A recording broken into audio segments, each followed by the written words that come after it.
Today, I'm making my favorite player on every NBA team a 99 overall. Starting off with the Philadelphia 76ers, I'm going to be upgrading Kyle Lowry. I know Lowry hasn't been great over the past couple years, but he was really fun to watch when he was in Toronto. He was such a pivotal part of what the Raptors did when they won a championship with Kawhi, and even last season in the playoffs, he had his moments with the Heat. For the Bucks, I'm not going to lie to y'all, it's Pat Bev. Now, Patrick Beverley, he can get into a lot of antics, and you can either let it annoy you or just realize, you know what, this stuff is kind of funny. Like, Pat Bev is beefing with JJ Redick on Twitter right now, and I could be like, wow, Patrick Beverley's really delusional, and he is, because he literally told Steph Curry, you've had the last 5 years, the next 5 are mine. You're Patrick Beverley. Like, you know what I'm saying? Pat Bev said this to Steph Curry when he's barely ever cracked 10 points per game for a season in his career. That type of delusion is admirable. For Chicago, it's Coby White. He's been playing such good basketball lately, and it's awesome to see. The Bulls are a team that have kind of just been plagued by sadness over these past couple seasons with all the injuries and stuff, but Coby White has been a bright spot this year. For the Cleveland Cavaliers, it's gotta be Spida Mitchell. He's a guy who can take over in the clutch and has had some huge playoff games in his career. Just a really fun player to watch. For the Celtics, I got Al Horford. I remember this one time he dunked on Giannis, and it's Al Horford, bro. When's the last time you saw him get off the ground? But he dunked on Giannis and it was crazy. For the Clippers, y'all should already know it's the Brody. If y'all watch the videos, you guys know I might be the #1 Russell Westbrook fan. For the Grizzlies, I was gonna pick D Rose, but I'm not gonna lie, I've really come around to GG Jackson. GG Jackson is 18 years old, the same age as me, and I'm sitting here playing 2K while this man GG is giving grown men buckets. That's crazy. For the Atlanta Hawks, I've really come around to Trae Young. He is so good in terms of his playmaking capabilities, and also he's tried to be better on defense. Obviously, he's 6'1", 164 pounds. It's hard for him not to be a traffic cone out there, but it seems like he's put in more effort defensively. He's incredible offensively, really clutch, fun player to watch. For the Heat, it's Thomas Bryant, and it's literally for only one reason. He got dunked on by Wembanyama and just threw his hands up, and it was so funny. He's probably feeling how the rest of the league is feeling. Like, how are you supposed to stop this guy who's 7'12"? For the Hornets, it's gotta be Brandon Miller, man. Young player who's very efficient, gets buckets at a high level, and is fun to watch. For Utah, I gotta go with Chris Dunn. This man was out of the league at one point, but he is such a good defensive player, and he's really improved upon his offensive game, so much so that he's found a spot in the league, and I think that's really cool. For the Kings, I gotta go with Malik Monk. He can dunk on you, he can cross you up, he can hit a three. He's an incredible offensive talent. For the Knicks, I'm going with Josh Hart. I saw a quote from him today where he was talking about picking his college major, right?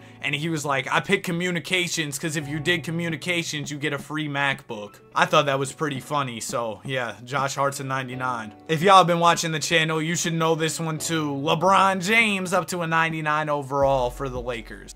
For Orlando, it's got to be Markelle. He's hard not to root for. He's had an incredible bounce back story, and when he's out there and healthy, he is a really good player. My favorite player on Dallas is Luka. It's hard not to like Luka Doncic. He's just so good at basketball, you know? For Brooklyn, it's got to be Ben Simmons. I used to get annoyed by all the antics and stuff, but now it's kind of funny, honestly. He might be the greatest bag finesser of all time. He's getting paid $40 million to show up to work a couple times a year. Oh, it's gotta be Reggie Jackson for the Nuggets. That one year when he was with the Clippers and he was just going stupid in the playoffs, that was so much fun to watch. He's one of those players, when he gets hot and gets it going, he can be pretty insane. Maybe I don't know ball. Bro really couldn't shoot the ball efficiently like at all, but you know what? It's whatever. Still a cool player to watch. For the Pacers, it's Tyrese Halliburton. I've been seeing too much Tyrese Halliburton hate as of recently. People are hating on his fits. Like, I get it. I don't know how to dress either. Catch me in Nike sweats every day. I think Tyrese Halliburton's a cool player. I've watched a lot of interviews of him. He seems like a nice guy. He played 2K with Click a couple times, and that was fun to watch. For the Pels, I'm going with Brandon Ingram. I don't think I know a single thing about Brandon Ingram besides the fact that he plays basketball. It seems like he just goes out there, hoops, and minds his own business afterward. For the Pistons, it's hard not to like Cade Cunningham. Hopefully his team can be better someday soon. You know who I really like on the Raptors? Scotty Barnes. His all-star funny moments, oh my goodness. When he threw up the half-court shot backwards,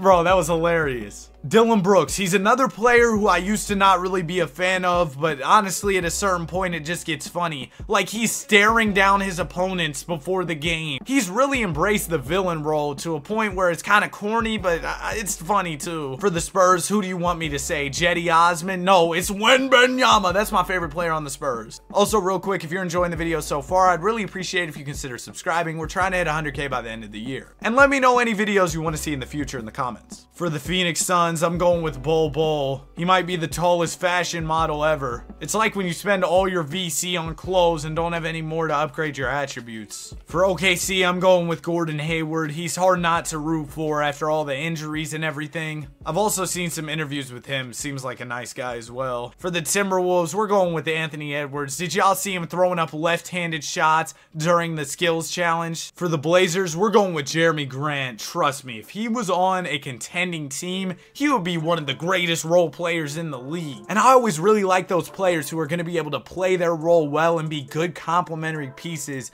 to contenders. For the Warriors, it's Steph Curry, my favorite player in the league. This man Curry will pull up from 40 feet and start emoting. He's just a fun player to watch. And for the Wizards, we're going with Mr. Baddies. I really hope Jordan Poole can bounce back at some point soon. I know his decision making is questionable at times, but when he's got it going, it's undeniable. He is a fun player to watch. So now that we've upgraded everybody, let's simulate the season and see how it goes. Man, I should have never upgraded Luka to a 99. He put up 39, 15, and 11. Victor Wembanyama is a 99, put up 25, 13, and 7 on the season. Over 2 steals a game with 3 blocks. Congrats on 6th Man of the Year, Chris Paul. Wemby also won DPOY, and Bol Bol wins Most Improved, averaging a triple-double. Steph Curry wins Clutch Player of the Year, averaging 32 a night with 13 boards and 8 assists. And of course, coaching mastermind Doc Rivers wins Coach of the Year. Here's your All-NBA first team, straight 99 overall. Second team, same thing. Third team, same thing. Now let's check out some of the stats. Of course, y'all already saw Luka. He's insane. Anthony Edwards actually put up similar numbers to Doncic, except for the assist. Wow, Trae Young went crazy too. Tyrese Halliburton had an incredible season. Donovan Mitchell was hooping. Brandon Miller on the second team put up big numbers. Malik Monk did his thing. Look at Jordan Poole, he's back. And check it out, G.G. Jackson even made it. You also had Markelle, Ben Simmons. Man, you can't even put up 20 as a 99 overall. Come on now, Benjamin. And then here are your all defensive teams. And now we can go ahead and get to the NBA playoffs. I want to check out a few of the top teams in each conference, and then we'll jump straight into it. In the East, the #1 team was the Bucks with their 1-2 backcourt punch of Damian Lillard and Pat Bev. At 2, you had the Atlanta Hawks with 99 overall Trae. That's crazy because Trae was already their best player, and I put him up to a 99, and they were still really good. But I guess Trae was just out there carrying. The Cavs with 99 overall D. Mitch were the 3 seed, and the Knicks were the 4 seed with 99 overall Josh Hart. Out west, the Clippers came in first. It makes sense why. You make the Brody and 99 overall with PG, Kawhi, and Harden. That is a recipe for success. The Pelicans were second with Brandon Ingram out there as a 99. The Nuggets were third, and the Phoenix Suns were fourth. Bol Bol and KD both being superstars would be unfair. Just 2 guys who are super lanky and have a lot of scoring ability out there. It will be a matchup nightmare for other teams. Plus, you got Beal and Book, it might be over. So now we're going to get into round 1. If we get any game 7s, I'll slow it down and we'll hop in the Simcast. It looks like we do have a game 7 in the West between Denver and Minnesota. 99 overall Ant-Man versus 99 overall Reggie Jackson. And this game is coming down to the wire. We've got a 4-point game with a little over a minute to go. Timberwolves have possession of the ball. Anthony Edwards bringing it up for Minnesota here. Ant is going to go to the basket on Reggie, swing it back out to Mike Conley. Conley gives it right back to Edwards. Now Conley's wide open in the corner, and he knocks it down. Money Mike hitting a big 3, and now we've got a 1-point game. What y'all know about playoff Reggie Jackson? He might make a big play here. Jackson lobs it to the Joker. We haven't seen Jokic jump that high since, I don't know, ever. Now the Timberwolves are going to Anthony Edwards. Edwards barreling his way to the basket, puts up a floater and hits it. He was in double coverage, but it didn't matter. He's got 53? Hey man, Anthony Edwards is a problem. He's averaging 40 in these playoffs. So now the T-Wolves are within 1.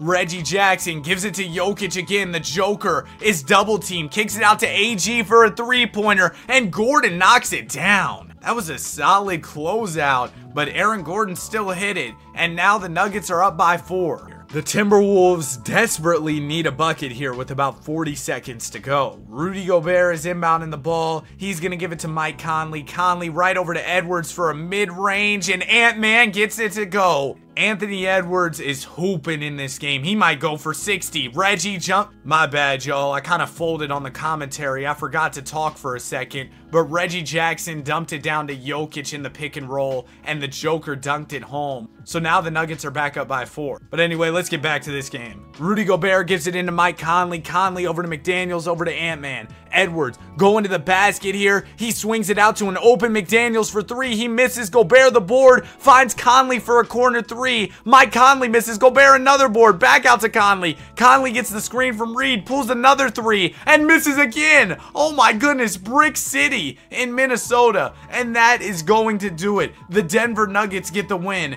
57 from Edwards is not enough. How many threes did they just miss? They folded historically in the clutch. After that nail biter, we've got another Game 7 to check out. Chicago versus Atlanta. Kobe White taking on Trae Young here. Kobe White and the Bulls are going to win despite a triple-double from Trae Young. White's 26 is enough for the win. Levine also came through with 33. And now our second round matchups are set. We've got the Clippers taking on the Thunder. Brody versus Gordon Hayward. Then we've got the Pelicans taking on the Nuggets. Reggie Jackson versus B.I. Out east, it's going to be New York versus Boston. And then we've also got Philly versus Chicago. We didn't get any Game 7s in round 2, and so far the team to beat is the Clippers. They've been dominating in these playoffs. They've only lost 1 game so far. But that might change against Denver. They've got a pretty tough team. Out east, it's going to be New York versus Chicago. I didn't expect the Bulls to make it this far. Denver is going to take care of the Clippers in 6, and we've got a Game 7 coming up in the east. Chicago versus New York. And Chicago is going to take care of the Knicks to advance to the finals. Kobe White wins conference MVP as he leads the way for the Bulls. So it's going to be Denver versus Chicago in the NBA Finals. Game 1 of the series goes to the Nuggets. Game 2 is going to go to the Bulls. The Bulls also take Game 3, and the Nuggets take Game 4. So we're going to get in the Simcast with the series all tied up after 4 games. And Game 5 is coming down to the wire. Nuggets are down by 4 with 52 seconds to go. Peyton Watson gives it into Reggie Jackson. Jackson is defended by Ball. Reggie's looking for the Joker in the post. He finds him. Jokic defended by Vooch, puts up a layup and misses. Now the Denver Nuggets are going to have to play the foul game. DeMar DeRozan is stepping up to the line. If you're Chicago, you feel pretty good about DeMar at the line. First foul shot for DeRozan is good. Second one for DeMar is also good. So now the Nuggets are down by 6. They're going to need a 3, and Reggie could get it for him. Jackson gets the screen from Jamal Murray. Reggie has some room. He's going to pull, and he misses. That is going to do it. Chicago takes a 3-2 lead. Are they about to win their first championship since Mike? They might have to build a Kobe White statue outside the arena if they end up winning this one. Unfortunately, they end up losing in Game 6, meaning that we've got a Game 7 coming up. What did I tell y'all about playoff Reggie? He wasn't about to go out like that. Both him and Jokic had triple doubles in Game 6. And now it all comes down to this Game 7 with these teams' seasons on the line. And the Nuggets are going to get the dub led by Reggie Jackson. That's going to do it for the video. If you enjoyed, be sure to like and subscribe. Have a great day, and I'll see you guys in the next one. Peace.